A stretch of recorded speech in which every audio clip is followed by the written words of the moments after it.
Good afternoon. Earlier today, the 49ers signed a new player, Oren Burks, their second signing of this legal tampering period, with free agency in a new league year officially opening up about 23 hours from now. It's 2:15 p.m.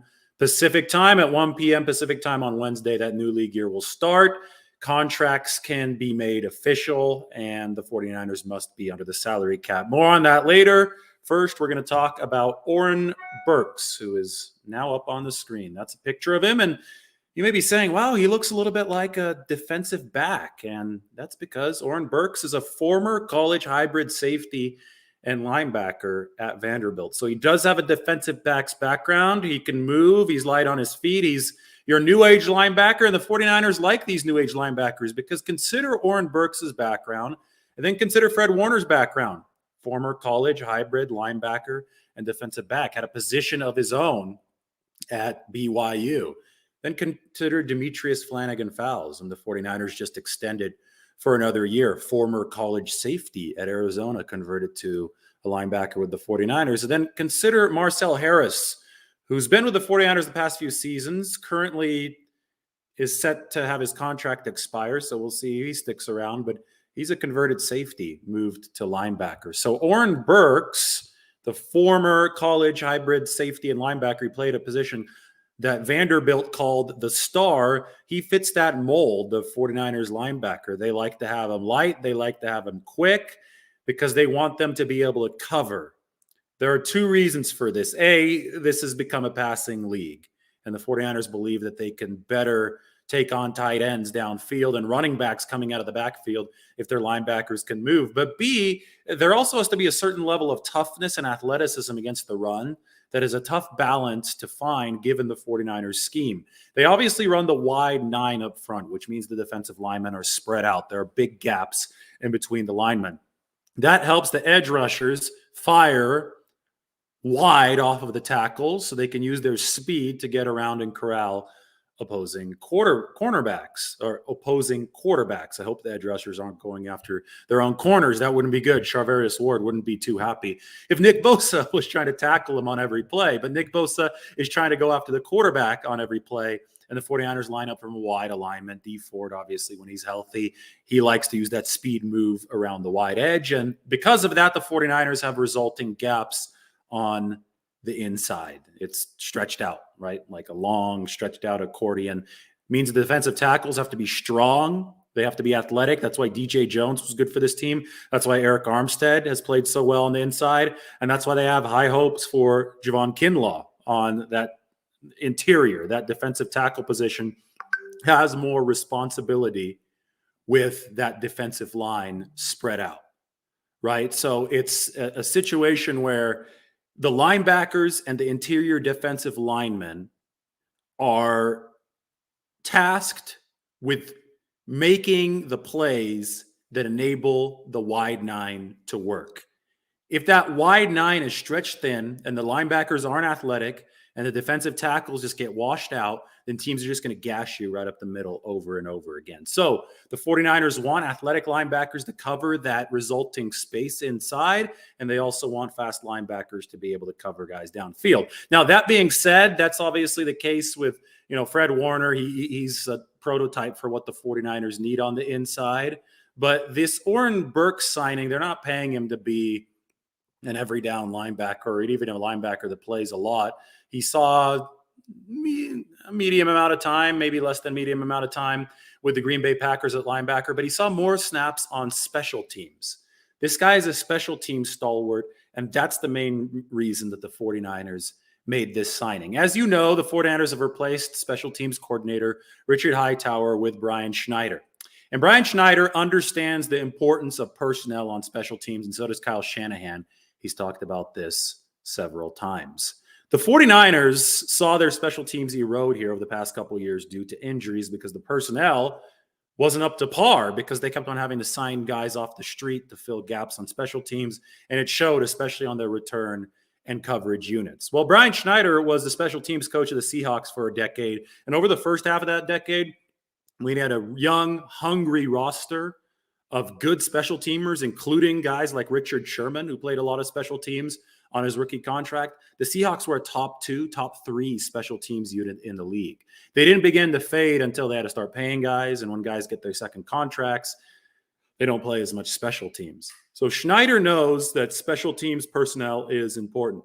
And I wouldn't be surprised if he came in last week after being hired and banged the table for more special teams talent, more personnel in that phase of the game. It was the most lacking phase of the game for the 49ers, ranked number 26 in the league under Hightower. So they went out and they got a signing that specializes in special teams in Oren Burks. Now, if we look at the depth chart here for the 49ers, which I had open a little bit ago, I will zoom in on the linebacker position.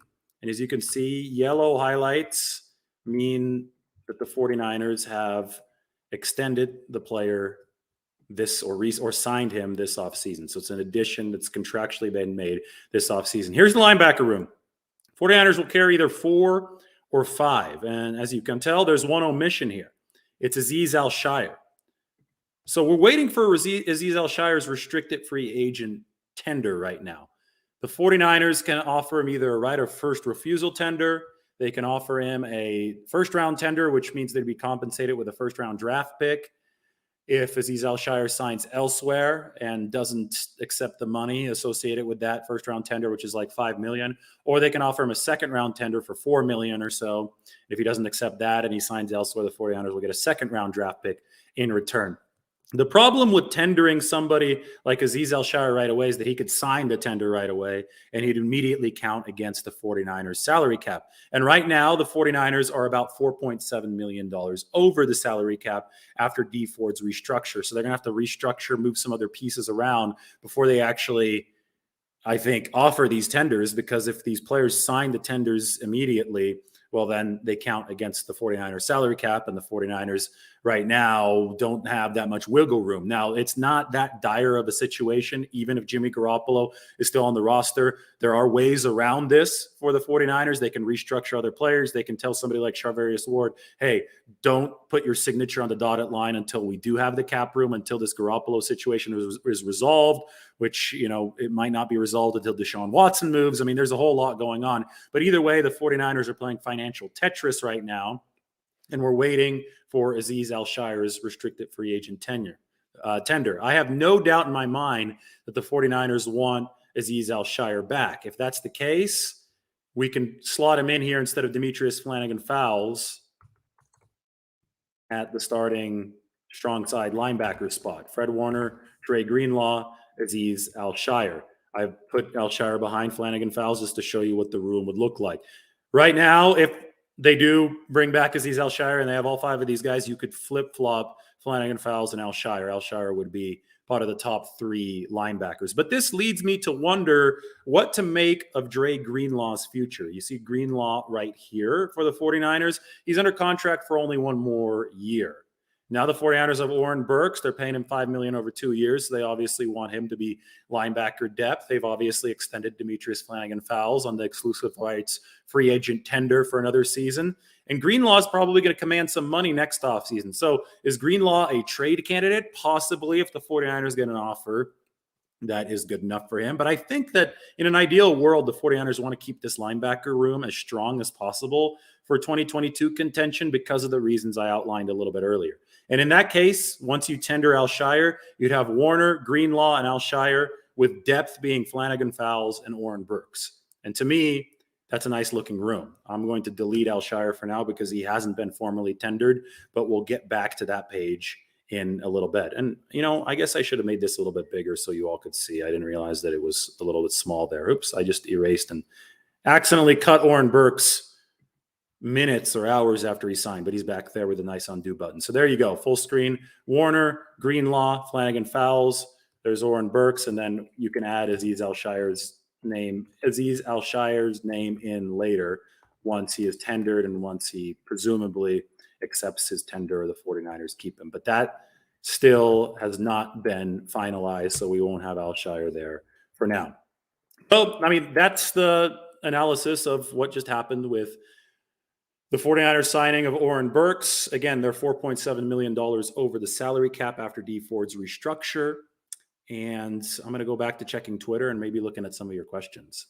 Not going to answer any quarterback questions right now. We're just waiting for that market impasse to break. That's all I really have to say about that situation, because there's really no update right now on the 49ers quarterback situation. That would be a mighty expensive price for Dre Greenlaw, 3rd round pick.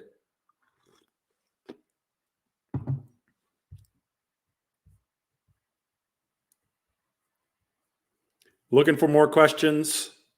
No, I don't think the 49ers are entering a rebuild. I think every team was trying to restructure and reload its roster every offseason, so you could generously call everything a rebuild.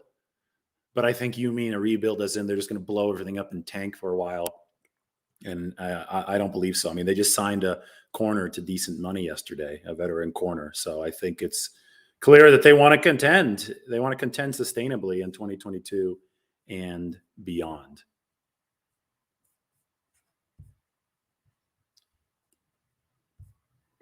Appreciate you, man. Please smash that like button. Don't have an agenda. Well, if Greenlaw is worth the 2nd round pick, he was drafted in the fifth round. The 49ers can put a 2nd round tender on him, which would be like a salary of, I think, $4.4 million. That's the restricted free agent tender.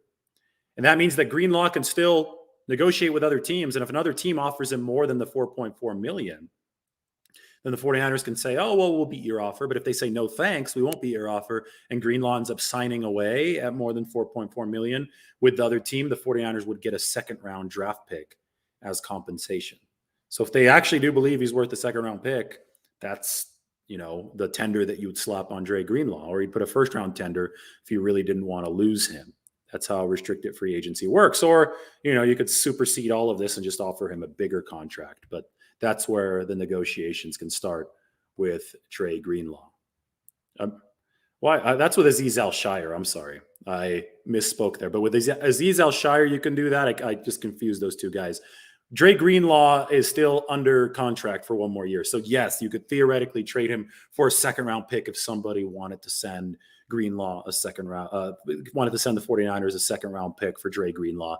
But I don't know if that would be the price this offseason, to be honest. I think he's worth something coming into that final year of his deal. Jonas Griffith was worth a pick swap down there near the 6th or 7th round. So Greenlaw is going to be worth a little bit more. But there's value here. I just don't think it's going to be up at 2nd round level. I mean, we're still talking about Jimmy Garoppolo's potential value as we're trying to figure this out. Yes, I do think that the 49ers go after somebody who can help them in the return game. Think that Ray McLeod is still out there. I know that they're interested in that. Any salaries that can be converted to signing bonuses? Yes. 49ers can convert Eric Armstead, George Kittle to signing bonuses. They can extend Sansa Mebucom, who might be worthy of an extension after finishing the season so well, to lower his $8 million cap hit. They can extend Jimmy Ward to lower his cap hit. There are a lot of recourses. They just saved about $5 million through the Dee Ford restructure. They still have about $5 million to go to be under the cap. So the 49ers have recourses that do not involve jettisoning Jimmy Garoppolo just yet, which is why John Lynch has talked about plan A, plan B, and plan C. If the Packers special teams unit is worse than the 49ers, why did we help them by signing Burks? Well, one player does not make a special teams unit. It's totally possible that the Packers had an excellent special teams player in Burks, but that everybody else was bad and the coach was bad, and that's why their special teams unit sucked. I think it's as simple as that. You don't watch the entire Packers special teams unit to make evaluations on one player. You watch one player to make evaluations on that one player. And that's what the 49ers did with Oren Burks. Solid special teamer. I just watched some tape on him. Again, the linebacker defensive back hybrid is going to be a good physical cutout for special teams play because he's typically going to have some speed and he's going to be able to tackle too because he's got that linebacker background. So it makes a lot of sense. That's why, guys like Demetrius Flannigan-Fowles are important special teams contributors for the 49ers. Dre Greenlaw has been an important special teams contributor for the 49ers because they have that combination of speed and tackling ability that you do like on your coverage units. I mean, I still remember Greenlaw against the Rams in 2020 just flew down the field on some punt coverage, and I was like, wow. I mean, and obviously he tackled. He's one of the 49ers' best tacklers. It's him and Jimmy Ward consistently have the lowest missed tackle rate. That, caused my jaw to drop. It was at that game at SoFi Stadium when there was no fans, and Dre Greenlaw on tape. I'll find that one day and play it for you guys. So these linebackers, they're important cogs in the special teams game, and the 49ers lost football games last year because of special teams inefficiency. So they're trying to fix that. And the Oren Burks signing, I think a lot of it circles back to that. All right, guys, for now, I'm going to get going. I'll be back in a little bit. I have a little bit more writing work to do. So I just wanted to update you on Oren Burks. Thank you for your questions. Subscribe to the channel. We'll talk to you all soon. Everybody take care.